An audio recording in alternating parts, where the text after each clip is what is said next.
Bismillah. Assalamualaikum warahmatullahi wabarakatuh. Alhamdulillah. Wassalatu wassalamu ala rasulillahi amma ba'du. Puji dan syukur kita ucapkan kepada Allah subhanahu wa ta'ala atas segala rahmat dan nikmat yang selalu dilimpahkan kepada kita. Selawat dan salam kita ucapkan kepada Nabi Muhammad sallallahu alaihi wasallam.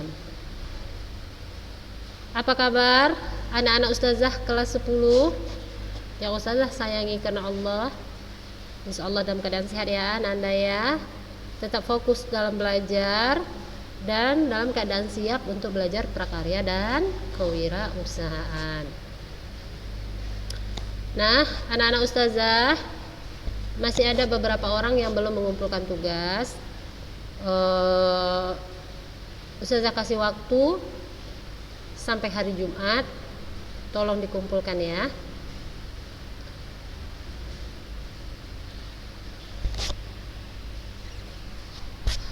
Jumat sore.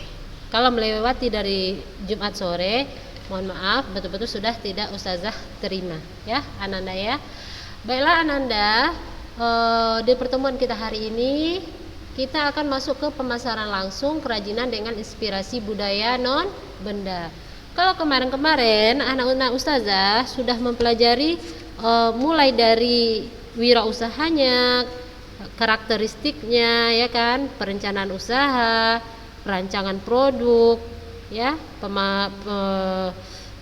sekarang kita masuk ke pemasaran. Nah, pemasaran langsung kerajinan dengan inspirasi budaya non benda maksudnya adalah promosi dan penjualan yang dilakukan secara langsung kepada konsumen tanpa melalui toko. Promosi dan penjualan yang dilakukan langsung kepada konsumen tanpa melalui toko. Nah, penjualan langsung merupakan hasil dari promosi langsung yang dilakukan oleh penjual terhadap pembeli. Nah, pemasaran dapat dilakukan dengan promosi dan demo menggunakan produk kepada calon konsumen. Sistem penjualan langsung dapat berupa penjualan satu tingkat atau single level marketing atau multi tingkat atau multi level marketing. Nah, anak-anak, penjualan satu tingkat merupakan cara yang paling sederhana untuk menjual produk secara langsung. Nah, wirausahawannya langsung memasarkan dan menjual kepada konsumen tanpa membutuhkan toko atau pramuniaga. Pemasaran produk kerajinan dapat dilakukan dengan cara pemesanan. Nah, konsumen dapat melihat langsung produk ataupun melalui gambar dari produk kerajinan dan kemudian memesannya. Nah, sementara produsen kerajinan selain menjual produknya sendiri dapat juga membentuk kelompok penjual yang akan memasarkan dan menjualkan produknya secara langsung kepada konsumen. Nah, kelompok penjual dapat terdiri atas beberapa tingkat.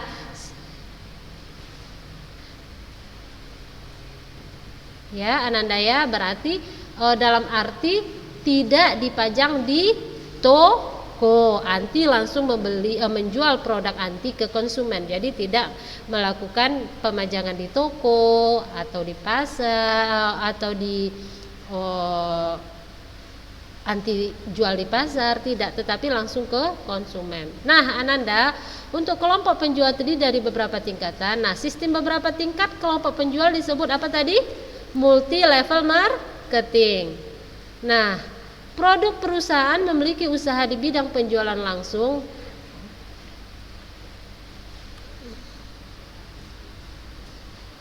Produsen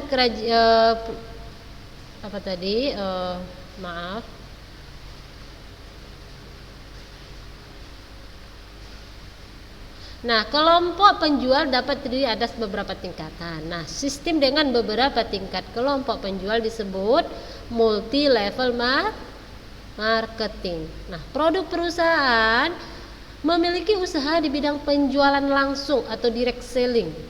baik yang menggunakan single level maupun multi level marketing wajib memiliki surat izin usaha penjualan langsung yang dikeluarkan oleh BKPM yang sesuai dengan sesuai dengan peraturan Menteri Perdagangan nomor 32 tahun 2008. Jadi Ananda, di dalam usaha pemasaran langsung tadi kita harus mempunyai surat izin usaha penjualan langsung yang dikeluarkan oleh BKM dengan peraturan Menteri Perdagangan nomor 32 tahun 2008. Jadi tidak sembarangan ya Ananda ya untuk pemasaran langsung ini. Nah, itu sedikit penutup di bab pertama kita, di bab 1 kita, yaitu wirausaha kerajinan budaya dengan inspirasi budaya non benda. Baiklah Ananda, selanjutnya kita masuk ke bab kedua di semester 1 ini.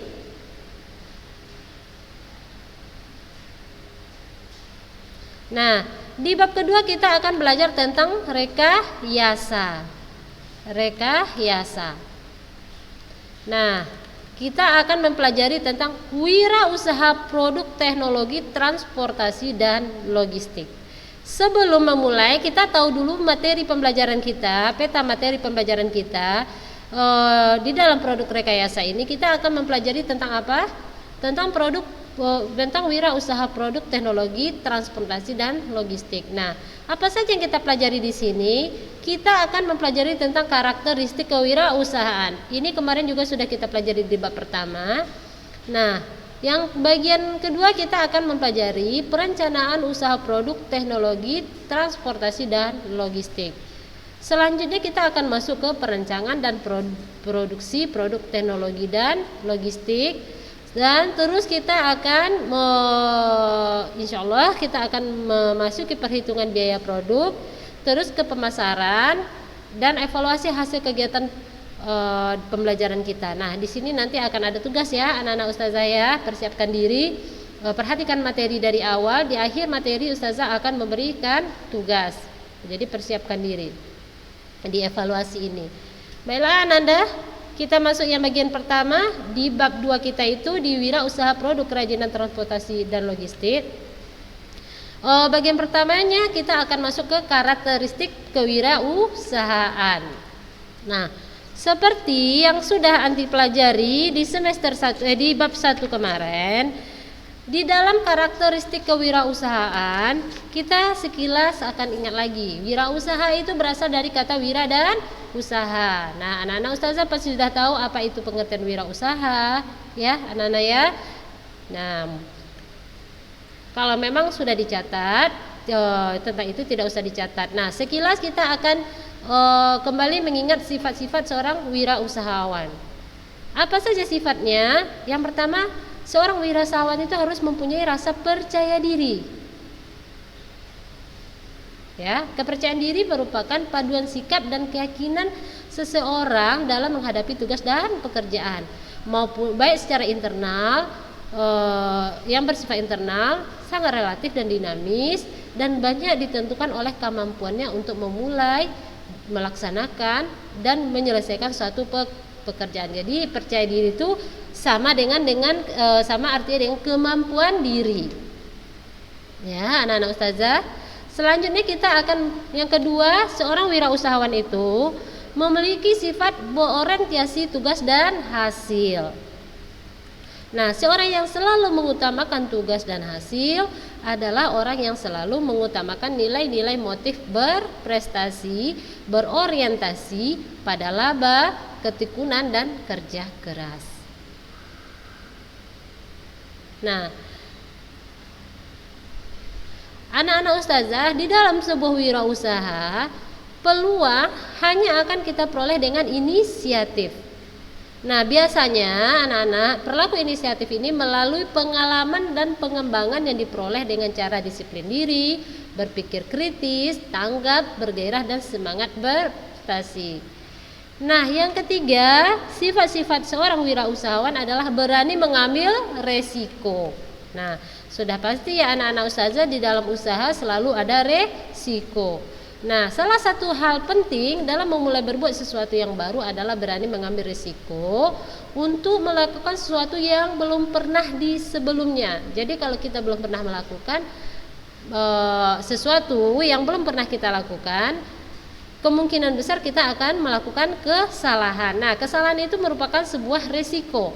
Nah, seorang wirausahawan dia berani melakukan sesuatu yang belum pernah dia lakukan. Berarti dia berani mengambil resiko.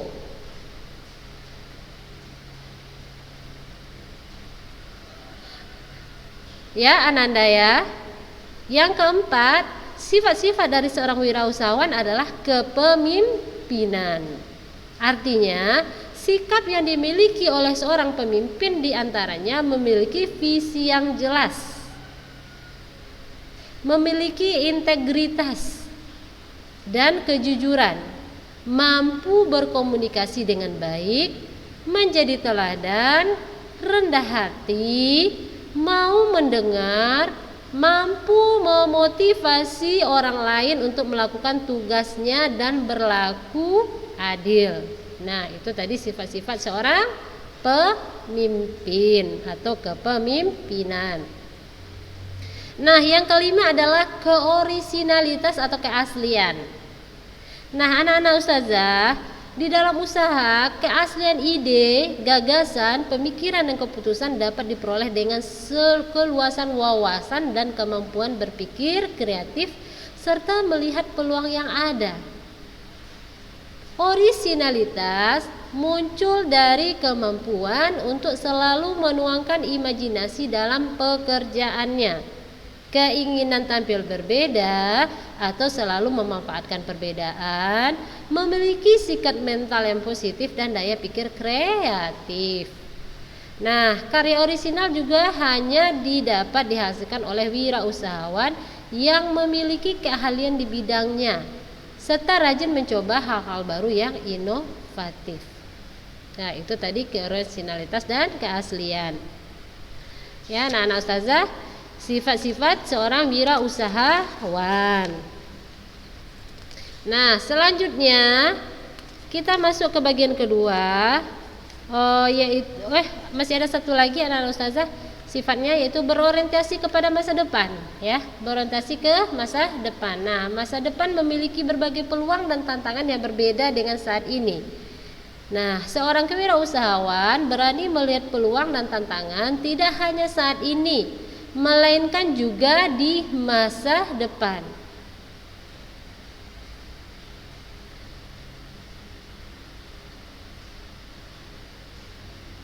Salah satu indikator atau tanda seorang memiliki entrepreneurship atau jiwa kewirausahawan adalah mampu membuat usaha bisnis sendiri menjadi wirausahawan. Nah, wirausaha dalam bidang teknologi, anak-anak ustazah, wirausaha dalam bidang teknologi, transportasi dan logistik dapat menjadi wirausahawan yang menghasilkan produk wirausahawan, penjual produk ataupun wirausaha yang memberikan jasa perbaikan, produk teknologi, transportasi dan logistik. Nah, keberhasilan seorang usahawan itu bisa dilihat saat usahanya dapat menghasilkan keuntungan atau laba. Ya, Ananda ya. Mampu memperkerjakan banyak orang. Nah, memberikan bagi lingkungan sekitar, ya, memberikan bermanfaat lah istilahnya bagi lingkungan sekitar, serta dapat memberikan kontribusi bagi kemajuan bangsa dan negara. Itu namanya seorang keberhasilan wirausahawan. Nah, selanjutnya kita akan masuk ke perencanaan usaha produk, teknologi, transportasi dan logistik. Nah, anak-anak ustazah pasti pernah mendengar kata transportasi. Nah, apa itu? Nah, transportasi adalah proses perpindahan orang atau barang dari suatu tempat ke tempat lainnya. Jadi anak-anak ustazah, yang namanya transportasi ini sudah ada sejak masa awal peradaban manusia. Namun mungkin dahulu tidak seperti sekarang. Nah, semakin kemari yang namanya transportasi semakin berkembang. Nah, kalau zaman dahulu manusia mungkin menggunakan kemampuan tubuhnya untuk berpindah maupun untuk memindahkan barang, yaitu misalnya dengan cara berjalan kaki, terus menjinjing atau memikul barang bawaan yang ada yang dibawanya dengan bahunya. Nah, sementara cara tersebut hanya dapat digunakan untuk membawa barang yang tidak terlalu berat atau sedikit ya anak-anak ustazah ya. Nah, pada masa itu barang utama yang dibawa tidak banyak. Hal-hal yang penting, contohnya hewan buruan untuk makan mereka gitu. Cuman itu yang mereka bawa. Jadi hal-hal yang sangat penting saja. Nah, hewan buruan yang lebih besar misalnya, bagaimana kalau mereka mendapatkan hewan buruan yang lebih besar? Mereka akan membawanya dengan cara mengikatkan kaki hewan tersebut di sebatang kayu, kemudian batang kayu tersebut dipikul oleh 2 orang. Nah, kemudian berkembang lagi anak-anak ustazah. Nah, cara lain mereka menggunakannya atau membawanya adalah dengan menggunakan batang-batang kayu, yaitu dengan meletakkan barang bawaan mereka di atas batang-batang kayu dan kemudian mereka menarik kayu tersebut. Nah, semakin berkembang ya, tadinya dipikul oleh 1 orang gitu, cuma membawa sedikit, terus berkembang mereka membawa yang lebih banyak dengan tenaga 2 orang menggunakan kayu. Nah, kemudian ditambah lagi mereka menggunakan kayu dengan cara menariknya. Nah, setelah itu lebih berkembang lagi, mereka menggunakan tenaga hewan. Nah, pada perkembangan peradaban manusia, peradaban menuntut manusia untuk terus memanfaatkan pikiran kreatif dalam membuat berbagai alat transportasi yang sesuai dengan kebutuhan dan ketersediaan bahan sekitarnya.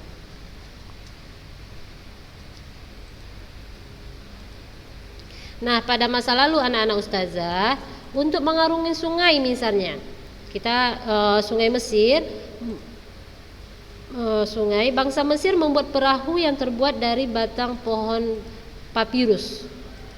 Sementara bangsa yang hidup di daerah tropis membuat perahu dari batang kayu keras, dan bangsa-bangsa di wilayah Asia menggunakan bambu untuk membuat rakit.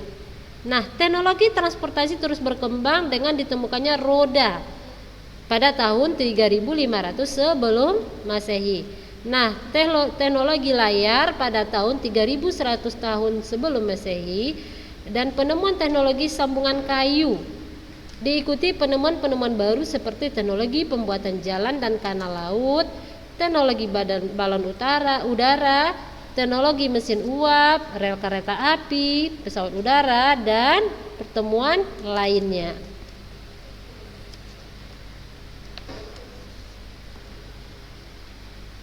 Nah, anak-anak ustazah, semakin berkembangnya teknologi, nah alat transportasi juga semakin berkembang. Nah, pada awalnya tadi yang seperti ustazah bilang, mereka menggunakan tenaga manusia, 1 orang berkembang menjadi 2 orang. Nah, seterusnya semakin meningkat kreativitas manusia, mereka menggunakan tenaga hewan. Nah, misalnya pedati, yaitu alat transportasi darat yang menggunakan tenaga hewan. Nah, mungkin ada anak-anak ustazah yang tahu pedati. Kalau umumnya lebih andong. Nah, andong lah yang pada umumnya itu tenaga kuda. Kalau pedati itu dia menggunakan tenaga lembu atau kerbau ya anak-anak ustazah. Nah, kemudian ada yang masih kita lihat sekarang itu ada namanya andong, menggunakan tenaga kuda. Nah, untuk di udara bisa menggunakan pesawat terbang. Sedangkan untuk di air alat transportasinya bisa menggunakan rakit.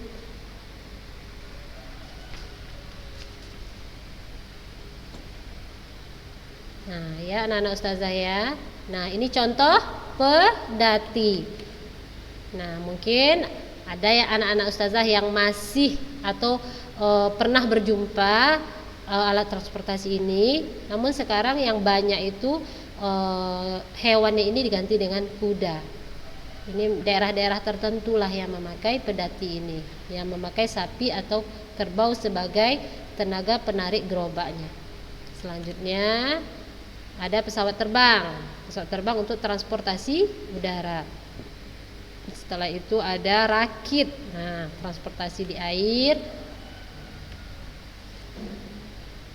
Nah anak-anak ustazah, transportasi secara prinsip adalah proses perpindahan orang atau barang. Nah perpindahan dapat menempuh jarak yang dekat, sedang maupun jauh. Nah, contoh-contoh alat transportasi yang telah dibahas adalah perpindahan untuk jarak yang jauh, seperti dari tempat berburu ke tempat tinggal, dari satu kota ke kota lain, maupun dari satu negara ke negara lain. Nah, Ananda, pada keseharian terdapat alat transportasi atau alat bantu perpindahan jarak. Sedangkan diantaranya tangga berjalan atau eskalator, ban berjalan atau eskavator, atau papan yang dipakai untuk meluncur di dataran yang lebih tinggi. Nah itu tadi alat transportasi perpindahan jarak ya dekat. Nah,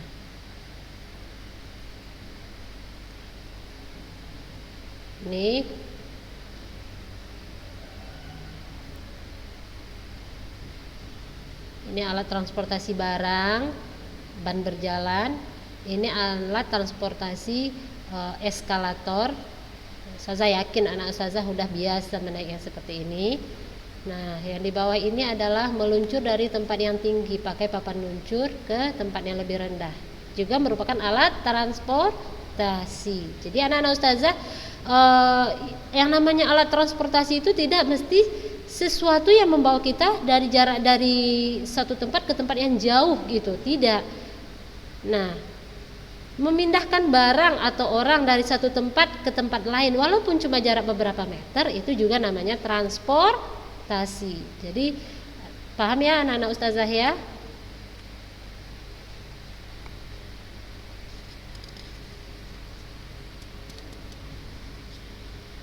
Nah, ini juga termasuk transportasi anak-anak ustazah, yaitu beberapa gelas dipindahkan dengan sebuah baki. Nah, baki ini merupakan alat transportasi juga, yaitu proses perpindahan gelas menggunakan baki. Nah, selanjutnya ada lagi nih, juga alat transportasi, yaitu timba untuk memindahkan air dari dalam sumur ke atas permukaan sumur. Nah, ya anak-anak ustazah ya. Baiklah, perpindahan objek pada prinsipnya melibatkan beberapa unsur. Objek yang akan dipindahkan, wadah atau tempat objek berada, medan yang dilalui, sistem, sumber tenaga dan menggerakkan perpindahan tersebut, serta pengendali perpindahan tersebut. Nah Ananda, pada kegiatan membawa cangkir dengan baki, objek yang dipindah adalah cangkir berisi air. Baki adalah tempat menaruh objek dan medan dilalui adalah lantai rumah, sedangkan sumber tenaga dan pengendalinya adalah orang yang membawa baki. Nah itu tadi yang ustazah bilang. Nah ini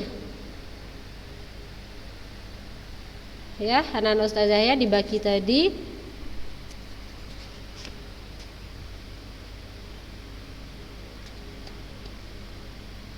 Nah, begitu juga dengan kegiatan menimba air.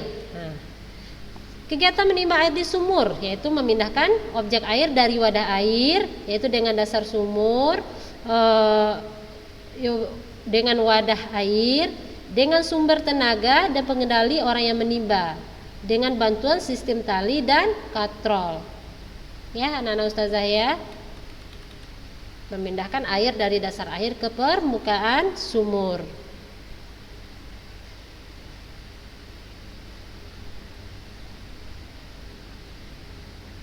Nah, Anak-anak ustazah, karakter atau keadaan dari setiap unsur berpengaruh pada cara kerja keseluruhan dari sistem transportasinya.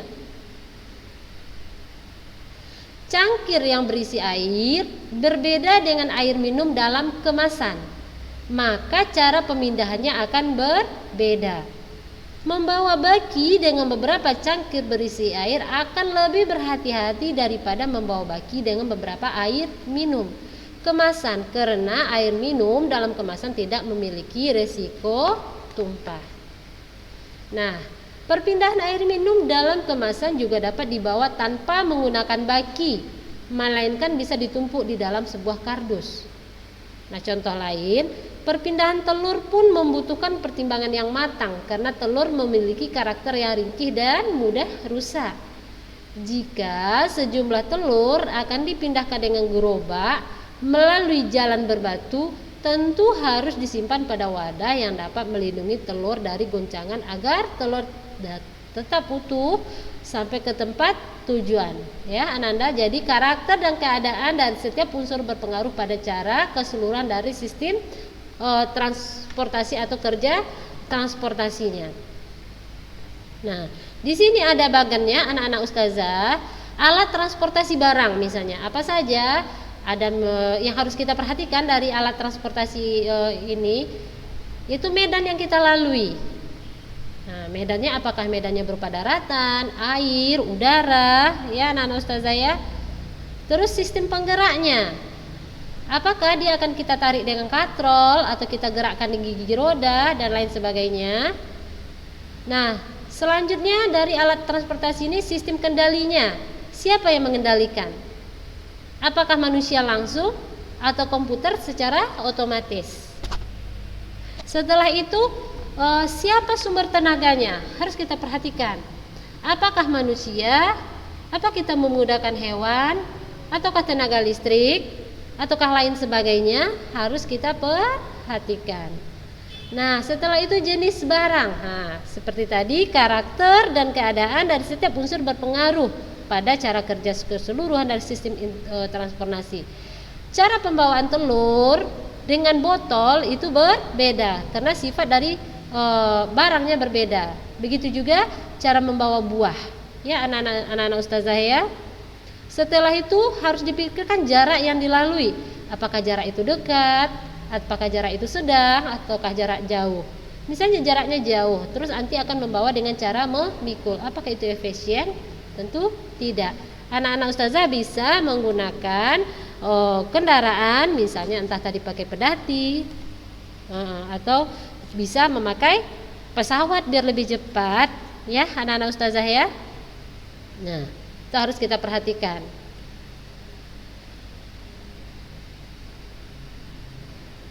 Nah, di sini juga ada peta pikiran tentang medan yang dilalui oleh alat transportasi barang. Nah, medan yang dilalui, apakah medan yang dilalui itu daratan? Nah, apa kira-kira alat transportasinya? Apakah yang dilalui udara? Apakah alat transportasinya? Apakah dia melewati air? Nah, anak-anak ustazah harus mempertimbangkannya. Nah, baiklah anak-anak ustazah, itu materi kita di hari ini. Kalau memang ada yang kurang paham, silakan hubungi ustazah. Insyaallah nanti akan ustazah jawab. Kita cukupkan sampai di sini ya. Barakallahu fikum. Assalamualaikum warahmatullahi wabarakatuh.